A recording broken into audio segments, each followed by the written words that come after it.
नमस्कार, मैं हूं राज ठाकुर आपके साथ। आप देख रहे हैं न्यूज 18 पंजाब हरियाणा हिमाचल। बुलेटिन की शुरुआत कर रहे हैं उत्तराखंड में भयानक हादसे की खबर के साथ। उत्तराखंड के चमोली ग्लेशियर हादसे में राहत और बचाव कार्य जारी है और अब तक 15 से ज्यादा लोगों को यहां बचाया भी जा चुका है, जबकि 15 शव बरामद होने के बाद अभी भी 125 से ज्यादा लोग लापता बताए जा रहे हैं। सबसे ज्यादा बर्बादी और तबाही तपोवन इलाके में हुई।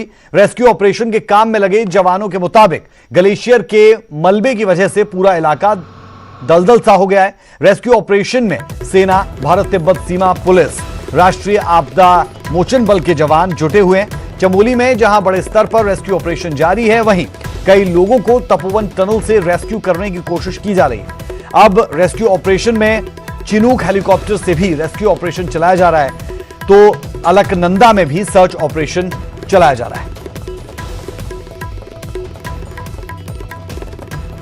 वक्त हम उस जगह पर मौजूद हैं जहां पर गंगा पावर प्रोजेक्ट का काम चल रहा था। कर्मचारी यहां पर काम कर रहे थे, लेकिन अब न वो प्रोजेक्ट नज़र आ रहा है और न लोग नज़र आ रहे हैं जो कि कई सालों से, कई महीनों से यहाँ पर काम पर लगे हुए थे। ये त्रासदी की तस्वीरें हैं जो हम आपको बेहद करीब से दिखा रहे हैं। ये पहला स्पॉट था जिसने ग्लेशियर ने जिसको सबसे पहले हिट किया और इसके बाद यहाँ से ये पूरा सैलाब आगे बढ़ता चला गया। उसके बाद ऋषिगंगा डैम टूटा और उसके बाद आगे कई सारे पुल तोड़ते हुए ये सैलाब आगे बढ़ा है। ये तस्वीरें हम आपको दिखा रहे हैं जहाँ पर अभी सैलाब का वो मंजर आपको नज़र आएगा। तस्वीरों के ज़रिए देखिए कि जो मिट्टी है वो गीली है और अभी भी जो पत्थर हैं, मिट्टी है, वो सरकती हुई आपको नज़र आएगी। एसडीआरएफ की टीम यहाँ पर लगी हुई है, लगातार रेस्क्यू का काम किया जा रहा है। कोशिश ये की जा रही है कि ज़्यादा से ज़्यादा लोगों का पता लगाया जा सके। एसडीआरएफ के जवान यहाँ पर मौजूद हैं, उनसे बात कर लेते हैं। सर, ये जगह क्या था यहाँ पर? ये ऋषिगंगा प्रोजेक्ट था, तो ये यहाँ पे बेसिकली डी टैंक के नाम से प्रोजेक्ट चल रहा था। अच्छा। काम चल रहा था इसमें। अच्छा। और यहाँ पे बता रहे थे कि ज़्यादा लोगों की संख्या नहीं थी। अच्छा। लोकल का एक गांव का एक ही बंदा था, बाकी कुछ कंफर्म नहीं है। अच्छा। लोग कम थे यहाँ पे। अच्छा, तो बेसिकली जो फ्लड आया तो सामने यहाँ पे हिट किया, उसके बाद से रोल हुआ यहाँ पे। मतलब मेन फोर्स यहीं पे लगा सारा। उसका पहली जगह यही थी, पहली जगह यही थी जिसपे हिट हुआ। अगर ये जगह नहीं होती तो हो सकता है कि पीछे जो गांव रैनी गांव दिख रहा है तो वहाँ तक पूरा जो नुकसान था हो सकता था काफी मात्रा में जी। लेकिन अभी आप लोग किस तरीके से रेस्क्यू कर रहे हैं यहाँ पर? अभी हम नीचे लगी है टीमें हमारी। आर्मी लगी है, आईटीबीपी लगी हुई है। बाकी यहाँ पे जैसे यहाँ पे लोग भी यहाँ पे रुके हुए हैं कि अगर दोबारा फ्लड आता, कुछ आता तो यहाँ पे नीचे सूचना जो दे टाइम पे जो कुछ दुर्घटना ना हो दोबारा से। बाकी कुछ टीमें नीचे चमोली भी गई है, आगे तक नीचे तक टीमें लगी हुई सब जगह। क्या रेस्क्यू में भी कुछ मुश्किल हो रही है आप लोगों को, क्योंकि अभी मिट्टी गिली है, देखिए जिस तरीके से सड़क रही है चीज़ें, अभी भी डर लग रहा है यहाँ पर खड़े होने में? हाँ, वो तो है। दिक्कत हो रही है आप लोग? हाँ, दिक्कत तो है। जैसे आप लोग देख रहे हो पूरा दलदल हो गया है। तो उसमें थोड़ा दलदल में थोड़ा काम करने में थोड़ा टफ हो जाता है। इस जगह पर अभी कोई किसी को निकाल पाए अभी तक? इस जगह पे तो इस जगह पे तो पूरा साफ ही हो गया है। देखो आप नीचे लगभग जहाँ जो प्रोजेक्ट की वाली जगह थी उससे कम से कम 10-20 फीट नीचे से मिट्टी पूरी साफ हो गई। जो वहाँ पे प्रोजेक्ट था वो बिल्कुल कुछ भी नहीं है। वहाँ कुछ नहीं है। हाँ, यहाँ पे कुछ भी नहीं है। मतलब यहाँ पे जो था सब नीचे फ्लड के साथ नीचे बह गया। तो देखिए, ये तस्वीर हम आपको बिल्कुल नज़दीक से दिखा रहे हैं। ये सबसे पहली जगह जब ग्लेशियर टूट के गिरा, ये पहला पावर प्रोजेक्ट था जहाँ पर इसने हिट किया है और उसके बाद ये सैलाब लगातार आगे बढ़ता चला गया। और अभी आप तस्वीरें देख रहे हैं, तस्वीरों में आपको बिल्कुल नज़र नहीं आएगा कि यहाँ पर किसी प्रकार का पावर प्रोजेक्ट भी रहा होगा। कर्मचारी काम भी करते रहे होंगे क्योंकि सब कुछ बहा कर ही आगे ले गया है। यहाँ पर एसडीआरएफ की टीम है, वो लगी हुई है। कोशिश ये की जा रही है कि जिन लोगों की तलाश की जा रही है उनको ढूंढने का काम किया जा रहा है। लेकिन ये देखिए, तस्वीरें हम आपको दिखा रहे हैं किस तरीके से ये जो मलबा है ये अभी भी आपको गिरता हुआ नजर आएगा। जो पत्थर हैं, वो मिट्टी है, वो लगातार सरक रही है। ऐसे में खतरा लगातार बना हुआ है। रेस्क्यू टीम के लिए भी परेशानी ऐसे में काफ़ी ज़्यादा बढ़ जाती है कि ऐसे में नीचे जाना, लोगों को निकालना काफ़ी मुश्किल काम होता है। लेकिन इसके बीच एसडीआरएफ की टीम लगातार लगी हुई है, कोशिश कर रही है कि ज़्यादा से ज़्यादा लोगों को जल्द से जल्द तलाश लिया जाए। जो स्थानीय लोग हैं वो भी यहाँ पर पहुँचे हैं अपनों की तलाश में कि जो उनके लोग यहाँ पर काम कर रहे थे उनको पहचाना जा सके। कुछ लोग यहाँ पर हैं। सर, आपका कौन था? आप कह रहे थे कोई था आपका? हाँ, हमारा रिलेटिव था वो साड़ो भाई। अच्छा। अर्जुन सिंह तोमर। हाँ, वो यही काम करते थे? हाँ, यही। कितने साल से काम करते थे? ये लगभग 2 साल से। 2 साल से। हाँ। कब लास्ट बात हुई थी आपकी? परसों हुई थी लास्ट। अच्छा। शनिवार को। अच्छा, उसके बाद कोई बात? उसके बाद कोई बात कभी कोई पता चल पाया? अभी तो कोई पता ही नहीं लग रहा इसमें। अच्छा, तो आप खुद से आ गए ढूंढने के लिए? हाँ, ढूंढ से आया, मेरे साला है साथ में। अच्छा, तो ये स्थानीय लोग भी हैं जो कि अपनों की तलाश में यहाँ तक पहुँचे हैं। लेकिन न्यूज़ 18 इंडिया पर हम आपको एक्सक्लूसिव तस्वीरें दिखा रहे हैं। सबसे पहले उस स्पॉट की तस्वीरें बेहद करीब से जहां पर इस तबाही का मंजर लोगों ने बेहद करीब से देखा और शुरुआत जहां से हुई है ये वो तस्वीर है। और लगातार यहां पर पत्थरों के सरकने की जो आवाज़ें हैं वो आप देख सकते हैं, तस्वीरें आप देख सकते हैं। तो इस वक्त इस जगह पर भी काफ़ी डर बना हुआ है। यही वजह है कि जो SDRF की टीम है उनको भी काफ़ी ज़्यादा मुश्किलें झेलनी पड़ रही है, लेकिन इस बीच लगातार रेस्क्यू का काम जारी है। कैमरामैन विपिन पुजारी के साथ Deepak Singh Rawat, news 8 India, Joshimath, Uttarakhand. Singhu border पर न्यूज 18 की टीम पर हमला करने वाले आरोपियों को पुलिस ने गिरफ्तार कर लिया है। सोनीपत पुलिस ने पानीपत के एक गांव से आरोपियों को गिरफ्तार किया है। गिरफ्तारी के बाद पूछताछ में खुलासा हुआ कि ये आरोपी न्यूज 18 से लूटी हुई कार नहर में बहाने की फिराक में थे। वहीं आरोपियों की गिरफ्तारी के बाद लूट का लगभग सारा सामान बरामद कर लिया गया।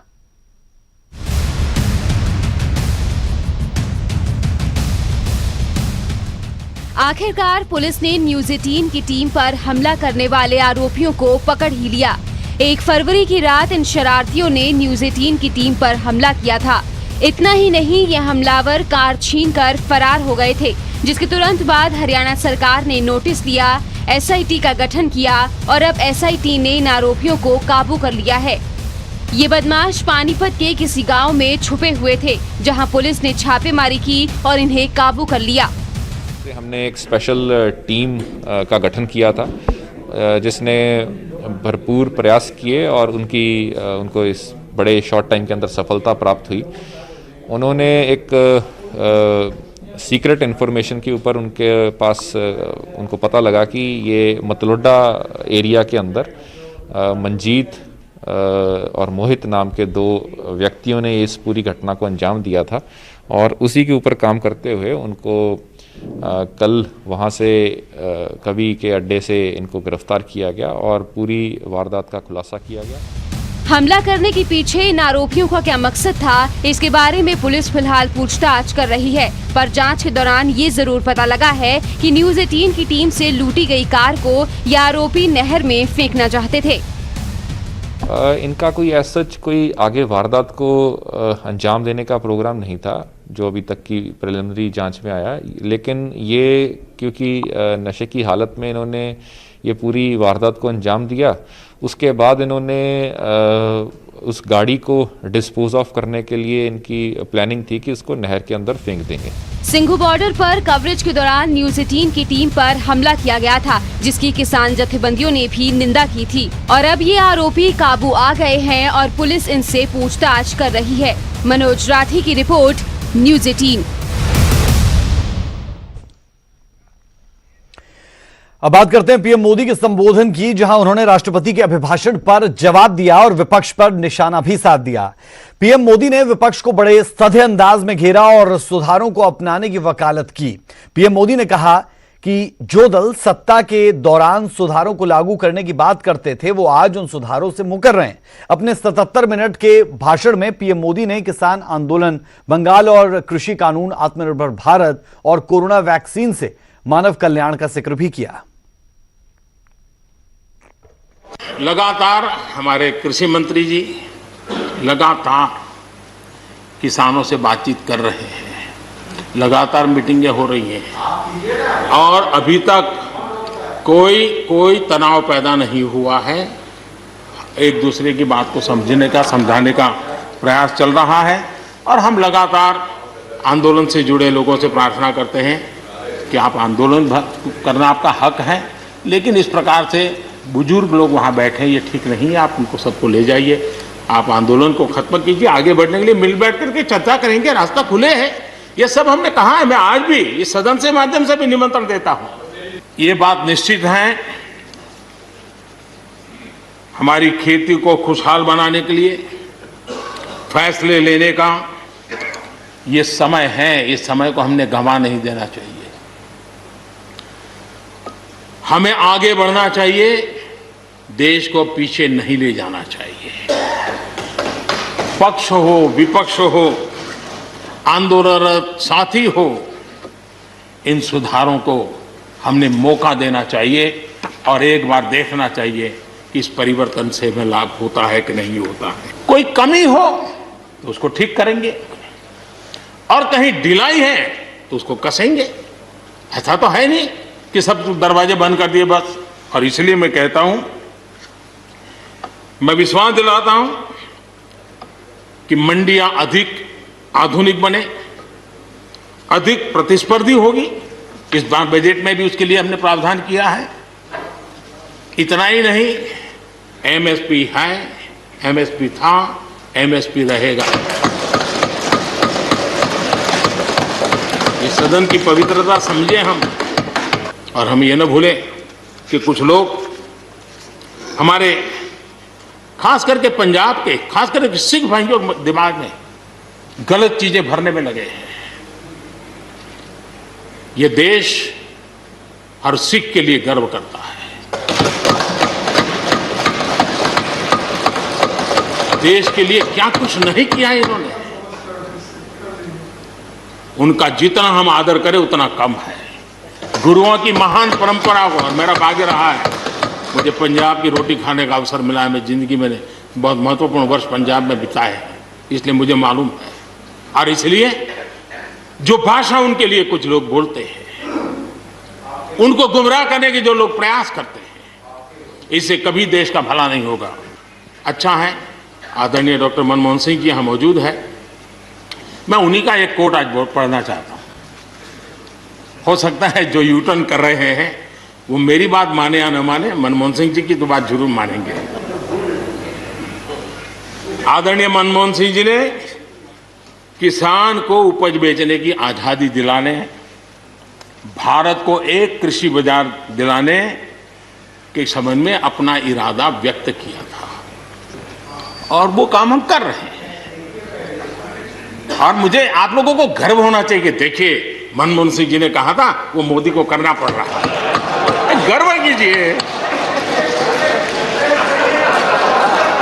देख रहा हूं कि पिछले कुछ समय से इस देश में एक नई जमात पैदा हुई है, एक नई बिरादरी सामने आई है, और वो है आंदोलन जीवी।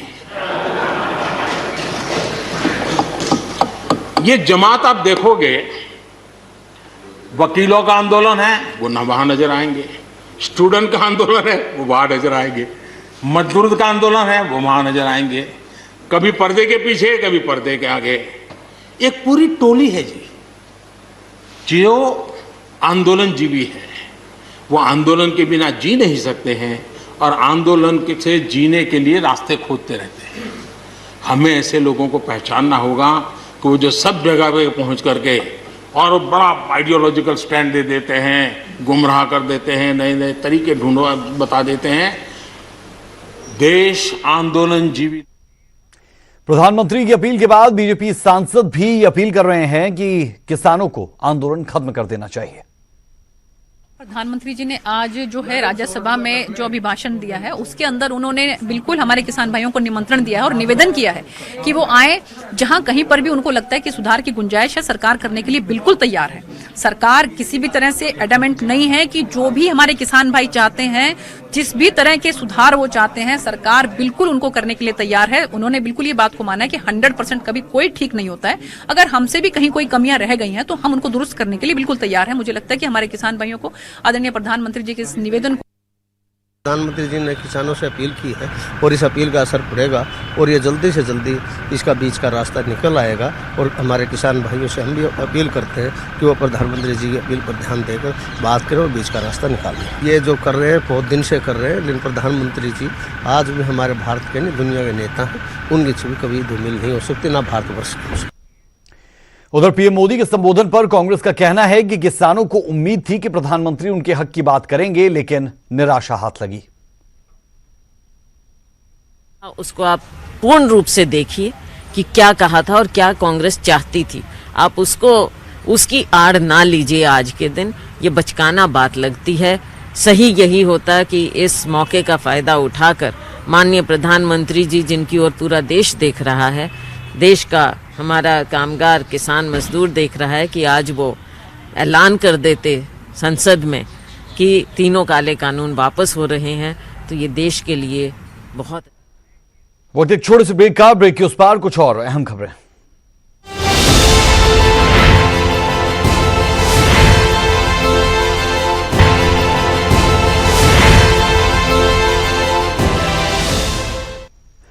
ब्रेक के बाद आपका स्वागत है। सुजानपुर नगर काउंसिल चुनावों में परोसी जा रही जहरीली शराब पीने से 2 लोगों की मौत हो गई और अब इस पर सियासत शुरू हुई है।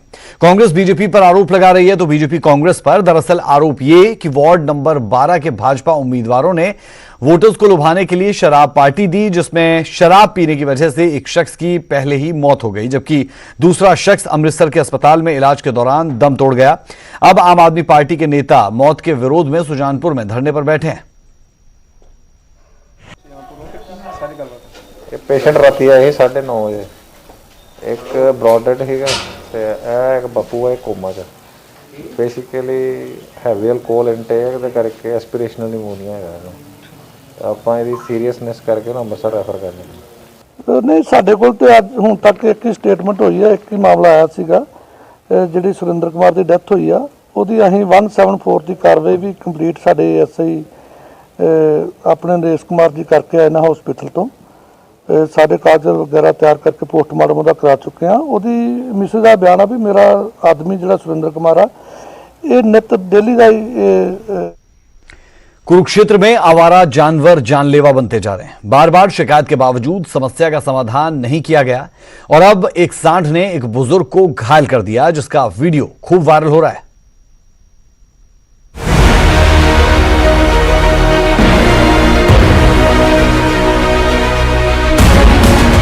ये तस्वीरें किसी को भी दहशत में ला सकती हैं। ये तस्वीरें किसी को भी डरा सकती हैं। सड़क पर घूमती इस मौत का आखिर जिम्मेदार कौन है? इसी सवाल के साथ वायरल हो रही ये वीडियो कुरुक्षेत्र के ठसका मीराजी की है, जहां सड़क पर आवारा सांड ने एक शख्स पर हमला कर दिया। हालांकि शख्स और उसके साथी ने बचाव की भी कोशिश की। इसके बावजूद गुरनाम नाम का ये शख्स बुरी तरह घायल हो गया। इस घटना के बाद यहाँ स्थानीय लोगों में आवारा पशुओं के कारण खौफ है, वे प्रशासन के प्रति नाराजगी भी देखने को मिल रही है। ऐसी आवारा पशुओं के कारण इतनी गंभीर समस्या इस हलके में और इस इस्माइलाबाद कस्बे में बनी हुई है और काफ़ी लोगों का नुकसान जो कर रही है, जान माल का नुकसान ऐसे आवारा पशु कर रहे हैं। जैसे कि किसी की गाड़ी के आगे आवारा पशु आ जाना, और आज गांव ठसका मीरंज में ऐसी एक गंभीर समस्या इन आवारा पशुओं के कारण जो ये लोग झेल रहे हैं। घायल शख्स को टांग और बाजू में फ्रैक्चर हुआ है, जिसे फिलहाल अस्पताल में भर्ती कराया गया। वहीं लोगों की नाराजगी है कि आवारा पशु फसलों और उनकी संपत्ति को भी नुकसान पहुंचाते हैं। इस परेशानी का जल्द समाधान ना निकाला गया तो लोग, खासतौर पर छोटे बच्चों की जान को इसी तरह खतरा बना रहेगा।